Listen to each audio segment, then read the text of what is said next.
For him, it all comes back to one room, one chair, one question he just couldn't answer. A single moment from years ago, it still whispers in his ear every time a new opportunity comes along. You're not good enough. This isn't just some bad memory. It's a psychological trap. A single mistake that has quietly dictated every career choice he's made since. And the scary part? Many of us are caught in a similar trap without even realizing it. One past failure, amplified by our own minds, drawing the blueprint for the rest of our lives. Let's call him Alex. 10 years ago, Alex was a sharp young marketer interviewing for a dream job that would have fast-tracked his entire career. He was brilliant, he was prepared, but under the intense pressure of a final panel interview, he froze. He completely fumbled a critical question, and the opportunity vanished. He was devastated. Fast forward to today. Alex is still a marketer. He's good at his job, well-respected, and reliably competent. But he's never even tried for a leadership role. It's not because he doesn't have the skills. It's because every time a senior position opens up, that memory floods back. The flush of heat, the mind going blank, the crushing feeling of failure. He sees the job posting, feels that little flicker of ambition, and then the voice returns. You're not good enough. You'll just fail again. So he closes the browser tab. He makes an excuse. He tells himself he's happy right where he is. And he's not miserable, but he isn't fulfilled either. He's living in a comfortable prison he built for himself, where the walls are made of that one mistake. A lack of confidence keeps him locked in his comfort zone, where he feels safe because there's almost no risk of failing. This has made him a master of avoiding risk, a decision with huge consequences for his career. His story might sound specific, but the feeling is universal. That feeling of being stuck, of being defined by a single past screw-up, of believing that one data point of failure is a final verdict on your potential. This isn't some character flaw. It's a psychological phenomenon. The prison Alex is stuck in has a name: Low Self-Efficacy. Coined by psychologist Albert Bandura, self-efficacy is basically your belief in your own ability to succeed at a specific task. It's not about your actual skills. It's about what you believe you can do with them. When you have high self-efficacy, you see a challenge as something to be mastered. But when it's low, you see it as a threat to be avoided. A single powerful failure, like Alex's interview, can completely shatter this belief. That one event becomes the seed of a limiting belief. It starts small. I'm bad at interviews, but our minds rarely keep things in neat little boxes. That belief starts to grow and bleed into other areas. It becomes, I'm not good under pressure. Then, I'm not cut out for leadership. Until finally, it metastasizes into a core part of his identity. I am a failure. This is the core of a psychological trap called labeling. It's when you stop saying, I failed that time, and start believing I am a failure. This process gets supercharged by other cognitive traps. Your brain starts to actively look for evidence that confirms this new negative belief, a sneaky process called confirmation bias. You'll ignore a dozen successes and zoom in on the one time you fell short. At the same time, another bias called choice supportive bias kicks in. You start rewriting history, remembering your past choices as being better than they actually were. Alex tells himself that avoiding those promotions were smart moves because the timing wasn't right, conveniently, forgetting that the real reason was pure fear. He's reinforcing a bad decision, which just paves the way for more bad decisions. This creates a vicious, self-perpetuating cycle. Low self-efficacy leads to negative career thoughts. Those thoughts cause anxiety and paralyze the decision-making process. You avoid opportunities because you believe you'll fail, and by avoiding them, you never give yourself the chance to succeed. This, in turn, reinforces the belief that you're incapable. The memory of the pain from that first failure makes your brain refuse to be re-exposed.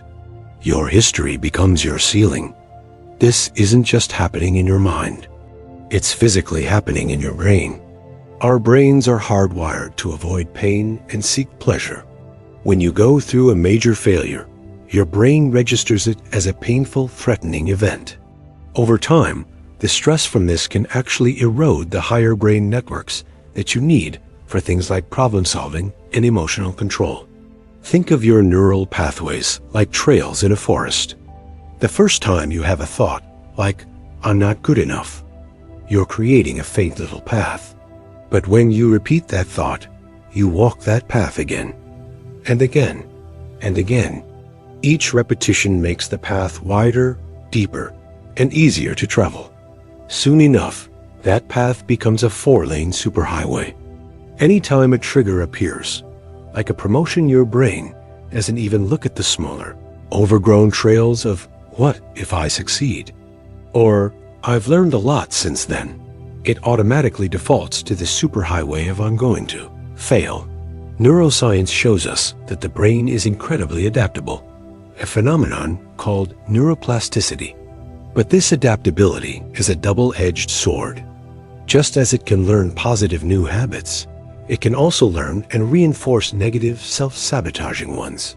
The chronic stress from replaying a failure can physically change your brain, making it less effective. You become trapped not just by a memory, but by the very architecture of your brain, which has been molded by that memory. So now that we see the prison and the neurology that built its walls, the big question is, how the heck do you get out? The first step is just acknowledging the trap itself. A powerful tool for this is reflective journaling. So as a quick exercise after this video, I want you to take 10 minutes and write about one past failure you feel still has a hold on you. Don't judge it, just describe what happened. This simple act of getting the thought out of your head is the first step in taking its power away. Breaking out of this prison isn't about pretending the mistake never happened. The past is real. It's about changing your relationship to it. It takes a conscious, deliberate effort to unwire the old patterns and build new ones. Here's the blueprint. First, acknowledge and reframe the narrative. That failure doesn't have to be a monument to your flaws. It can be a lesson. Instead of seeing it as a final verdict, see it as data. Some of the world's most successful people, from Stephen King to Oprah Winfrey, failed spectacularly at some point. Failure often just means you weren't in the right environment. It doesn't mean you're incapable of success. Research even shows that writing about past setbacks can lower stress and improve performance on new tasks. So take that failure you just journaled about. Ask yourself, what did I actually learn from that experience? Not what's wrong with me, but what did that situation teach me? Maybe Alex's botched interview taught him he needed to practice thinking on his feet. That's not a character flaw. That's a skill issue, and skills can always be improved. By reframing the mistake as a source of valuable information, you strip it of its emotional power. Failure can be a powerful opportunity to learn about yourself and find an environment where you can truly thrive. Second, break the emotional link through mindfulness. The real power of a past mistake comes from its ability to trigger instant emotional gut punch. The memory pops up, and you immediately feel the shame or anxiety from years ago. This is called emotional reasoning. You treat your feelings as facts. You feel anxious, so you assume there must be a real danger. The key is to create a little space between the trigger and your reaction.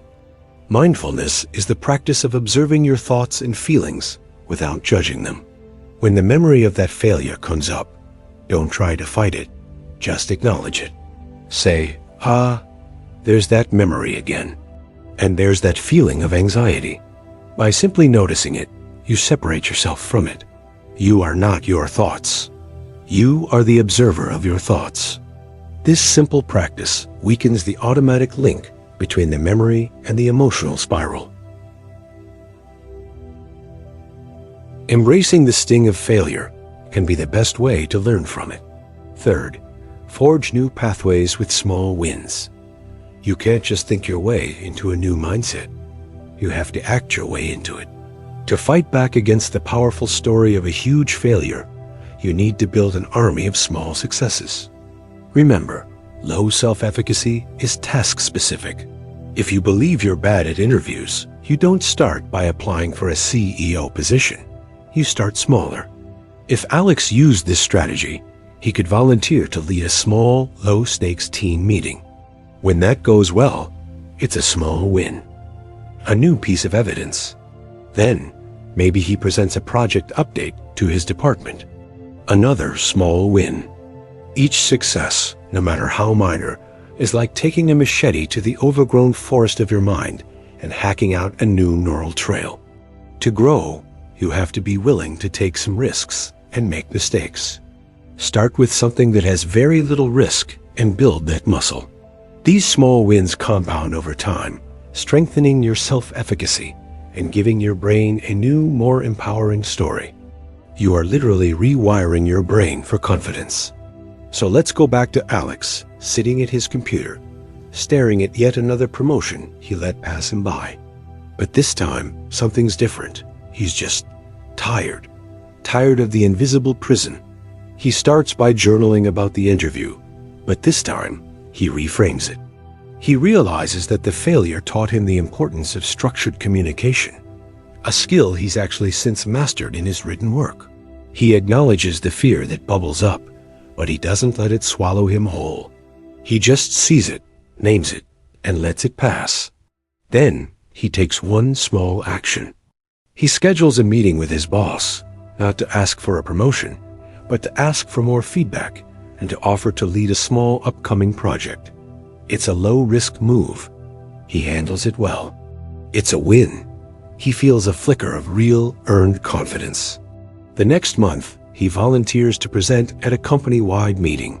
He's nervous, sure, but he prepares, uses the skills he's been developing, and nails it. It's a bigger win. 6 months later, a director-level position opens up. The old voice is still there, but now it's just a faint whisper. And this time, there's another, stronger voice one, built on a foundation of recent, tangible successes. It says, "You can do this." He takes a deep breath, and he applies. He's no longer defined by the one time he fell, but by the many times he has since learned to get back up. That one mistake, that single moment of failure, only has the power that you continue to give it. It becomes a psychological trap when we let it define us, when we allow it to write the story of who we are. But it does not have to be a life sentence. The way out isn't to erase the past, but to learn from it, to separate the event from the emotion, and to intentionally build a new body of evidence. By reframing your story, practicing mindfulness, and stacking up small, deliberate wins, you can dismantle that prison brick by brick. You can literally rewire your brain. Your past doesn't have to be your ceiling. It can be your foundation. The choice is yours. If this story resonated with you, go ahead and subscribe for more content on overcoming the mental barriers that hold us back. And let's build a community around this idea. In the comments below, share one small win you've had recently. Let's celebrate the evidence that proves we are all so much more than our mistakes.